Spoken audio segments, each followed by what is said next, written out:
Wuthering Heights by Emily Brontë. Chapter 20. To obviate the danger of this threat being fulfilled, Mr. Linton commissioned me to take the boy home early, on Catherine's pony, and said he, as we shall now have no influence over his destiny, good or bad, you must say nothing of where he is gone to my daughter. She cannot associate with him hereafter, and it is better for her to remain in ignorance of his proximity, lest she should be restless and anxious to visit the heights. Merely tell her his father sent for him suddenly, and he has been obliged to leave us. Linton was very reluctant to be roused from his bed at 5 o'clock, and astonished to be informed that he must prepare for further traveling, but I softened off the matter by stating that he was going to spend some time with his father, Mr. Heathcliff, who wished to see him so much, he did not like to defer the pleasure till he should recover from his late journey. "My father!" he cried, in strange perplexity. "Mamma never told me I had a father. Where does he live?" "I'd rather stay with uncle. He lives a little distance from the Grange," I replied.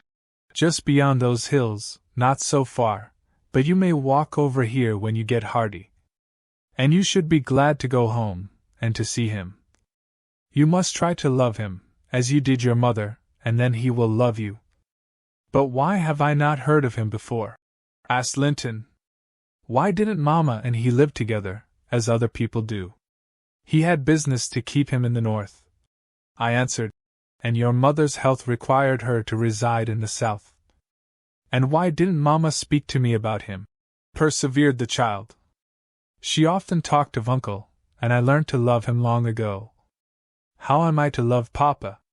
I don't know him." "Oh, all children love their parents," I said. "Your mother, perhaps, thought you would want to be with him if she mentioned him often to you. Let us make haste. An early ride on such a beautiful morning is much preferable to an hour's more sleep." "Is she to go with us?" he demanded.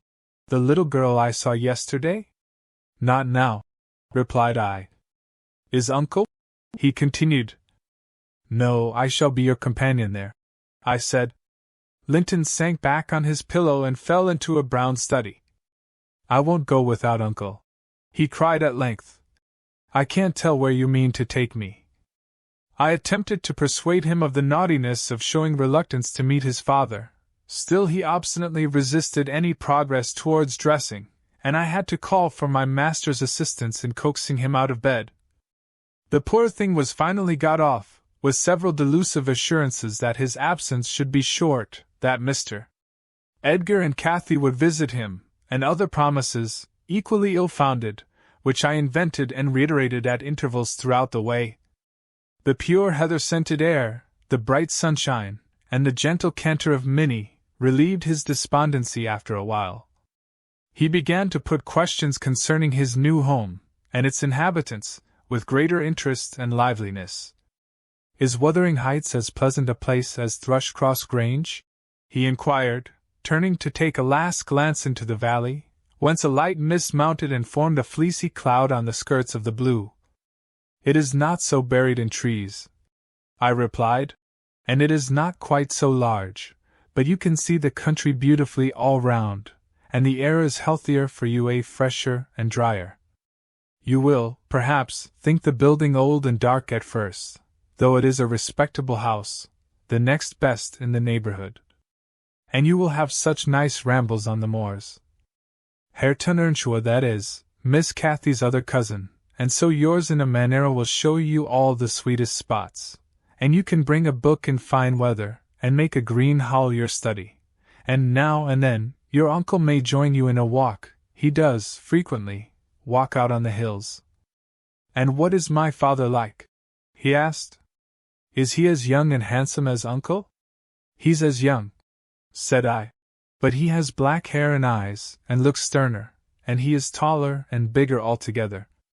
He'll not seem to you so gentle and kind at first, perhaps, because it is not his way, still, mind you, be frank and cordial with him, and naturally he'll be fonder of you than any uncle, for you are his own." "Black hair and eyes," mused Linton. "I can't fancy him. Then I am not like him, am I?" Not much, I answered, not a morsel, I thought, surveying with regret the white complexion and slim frame of my companion, and his large languid eyes at his mother's eyes, save that, unless a morbid touchiness kindled them a moment, they had not a vestige of her sparkling spirit. How strange that he should never come to see Mamma and me, he murmured. Has he ever seen me? If he has, I must have been a baby. I remember not a single thing about him. Why, Master Linton, said I, 300 miles is a great distance, and 10 years seem very different in length to a grown-up person compared with what they do to you. It is probable Mr. Heathcliff proposed going from summer to summer, but never found a convenient opportunity, and now it is too late. Don't trouble him with questions on the subject, it will disturb him, for no good. The boy was fully occupied with his own cogitations for the remainder of the ride, till we halted before the farmhouse garden gate. I watched to catch his impressions in his countenance.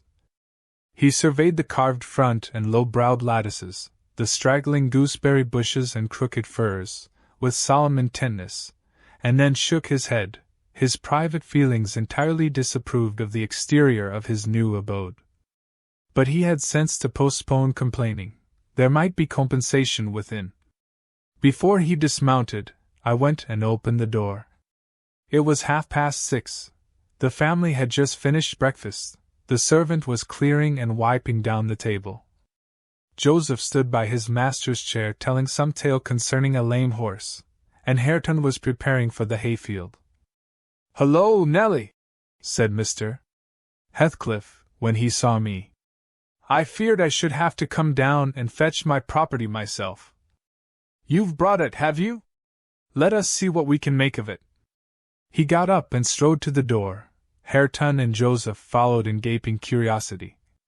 Poor Linton ran a frightened eye over the faces of the three. "Sure, why," said Joseph after a grave inspection. "He's swapped ye maester, and yon's his lass." Heathcliff, having stared his son into an ague of confusion, uttered a scornful laugh. "God! What a beauty! What a lovely, charming thing!" he exclaimed. "Haven't they reared it on snails and sour milk, Nelly? Oh, damn my soul! But that's worse than I expected, and the devil knows I was not sanguine." I bid the trembling and bewildered child get down and enter. He did not thoroughly comprehend the meaning of his father's speech, or whether it were intended for him. Indeed, he was not yet certain that the grim, sneering stranger was his father. But he clung to me with growing trepidation, and on Mr.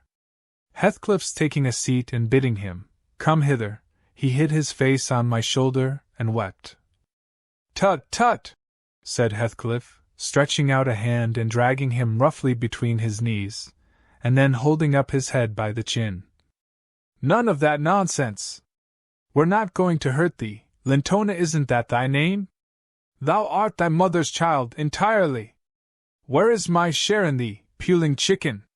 He took off the boy's cap and pushed back his thick flaxen curls, felt his slender arms and his small fingers, during which examination Linton ceased crying, and lifted his great blue eyes to inspect the inspector. "Do you know me?" asked Heathcliff, having satisfied himself that the limbs were all equally frail and feeble. "No," said Linton, with a gaze of vacant fear. "You've heard of me, I dare say?" "No," he replied again. "No! What a shame of your mother, never to waken your filial regard for me. You are my son, then, I'll tell you, and your mother was a wicked slut to leave you in ignorance of the sort of father you possessed. Now, don't wince, and color up, though it is something to see you have not white blood. Be a good lad, and I'll do for you. Nelly, if you be tired you may sit down, if not, get home again. I guess you'll report what you hear and see to the cipher at the Grange, and this thing won't be settled while you linger about it." "Well," replied I hope you'll be kind to the boy, Mr. Heathcliff, or you'll not keep him long, and he's all you have akin in the wide world that you will ever know or remember." "I'll be very kind to him, you needn't fear," he said, laughing. Only nobody else must be kind to him. I'm jealous of monopolizing his affection. And to begin my kindness, Joseph, bring the lads some breakfast. Hareton, you infernal calf, begone to your work. Yes, Nell, he added, when they had departed. My son is prospective owner of your place, and I should not wish him to die till I was certain of being his successor. Besides, he's mine, and I want the triumph of seeing my descendant fairly lord of their estates, my child hiring their children to till their father's lands for wages. That is the sole consideration which can make me endure the whelp. I despise him for himself, and hate him for the memories he revives. But that consideration is sufficient. He's as safe with me, and shall be tended as carefully as your master tends his own. I have a room upstairs furnished for him in handsome style. I've engaged a tutor, also, to come 3 times a week, from 20 miles distance, to teach him what he pleases to learn. I've ordered Hareton to obey him, and in fact I've arranged everything with a view to preserve the superior and the gentleman in him, above his associates. I do regret, however, that he so little deserves the trouble. If I wished any blessing in the world, it was to find him a worthy object of pride, and I'm bitterly disappointed with the way-faced, whining wretch. While he was speaking, Joseph returned bearing a basin of milk porridge, and placed it before Linton, who stirred round the homely mess with a look of aversion, and affirmed he could not eat it. I saw the old manservant shared largely in his master's scorn of the child, though he was compelled to retain the sentiment in his heart, because Heathcliff plainly meant his underlings to hold him in honor. "Cannot eat it?" repeated he, peering in Linton's face, and subduing his voice to a whisper, for fear of being overheard. "But Maester Hareton niver ate naught else, when he were a little un, and what were good enough for him's good enough for ye, I's rayther think." "I shan't eat it," answered Linton snappishly. "Take it away." Joseph snatched up the food indignantly, and brought it to us. "Is there aught ails th fiddles?" he asked, thrusting the tray under Heathcliff's nose.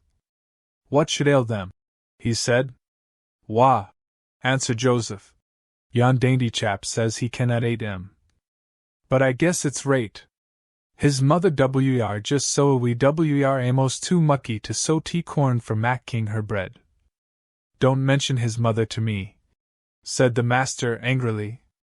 "Get him something that he can eat, that's all. What is his usual food, Nellie?" I suggested boiled milk or tea, and the housekeeper received instructions to prepare some. Come, I reflected, his father's selfishness may contribute to his comfort. He perceives his delicate constitution, and the necessity of treating him tolerably. I'll console Mr. Edgar by acquainting him with the turn Heathcliff's humor has taken. Having no excuse for lingering longer, I slipped out, while Linton was engaged in timidly rebuffing the advances of a friendly sheep-dog. But he was too much on the alert to be cheated.